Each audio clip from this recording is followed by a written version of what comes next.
President Obama is continuing to push for a total overhaul of America's health care system this year.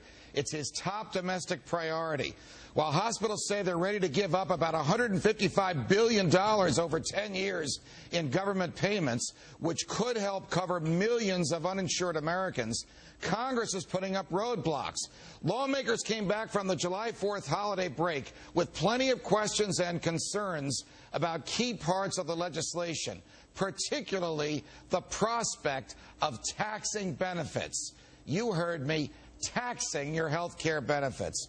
Joining me now, the chairman of the Kentucky Taxpayers United, Dr. Rand Paul, and the CEO of Wall Street Strategies, my Fox Business Network colleague, Charles Payne, here in the studio with me. Charles, Dr. Paul, welcome here. Thank you. Charles, to you first. We were talking before the show started.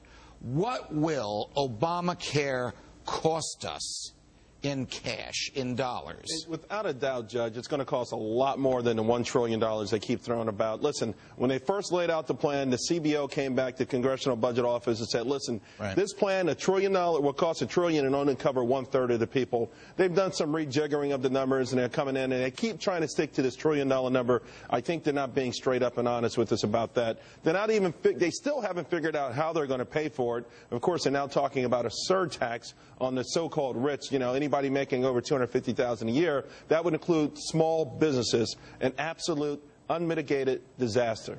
Wow. Dr. Paul, the government wants to add 40 million presently uninsured people to the health care rolls, and the government wants somehow to manage their health care. What will 40 million new people receiving health care at the government expense do for the delivery of health services today as we understand them? Well, the first question you have to ask is, who are these 40-some-odd million people? Well, one interesting fact that doesn't come up enough is 1/3 of them make more than $50,000 a year. 1/3 of them are eligible for Medicaid but haven't figured out how to apply for it, and about 20% of them are not citizens. A good percentage of them are also without insurance for a short period of time.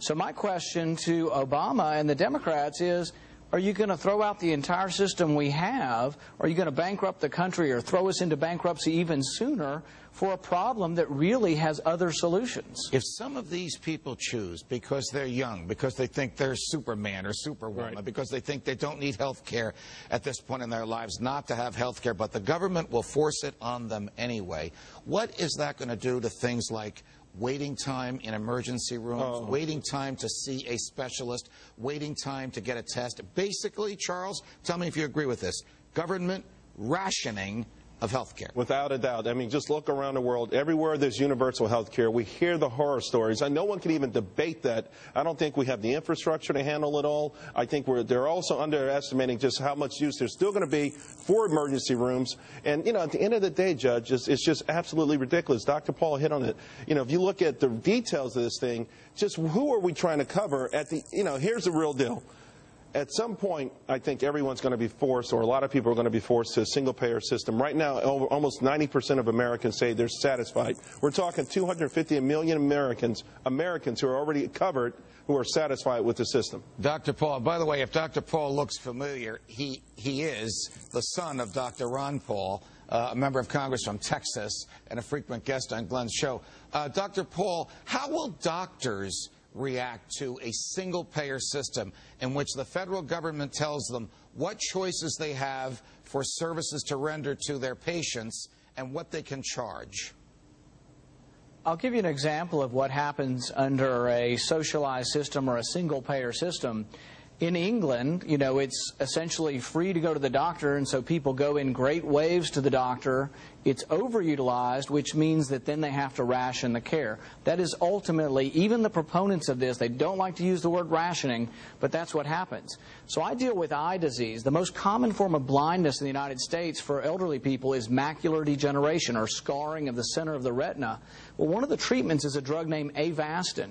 In England, for years, they would not let you get the injection unless you could first prove to them that you were blind in one eye from the disease. So then they would let you get the treatment in the second eye. But there was a hue and cry and finally a public uproar, and they got it changed. But is that the way we want medicine to work, is that the public has to get so angry that finally we change the rules? Also in England, there's a drug called Herceptin.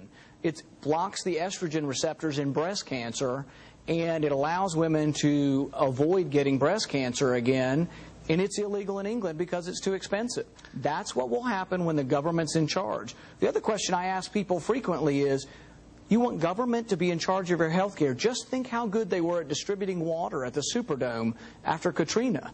Ineptness is the role of government. It is what we typically see from the federal government. If you want them, just think of the head of FEMA being in charge of your health care. The thought should be perished. It's hard to believe that could happen, but that's what may be coming if the president's proposal isn't stopped. Dr. Paul Charles Payne, thanks very much.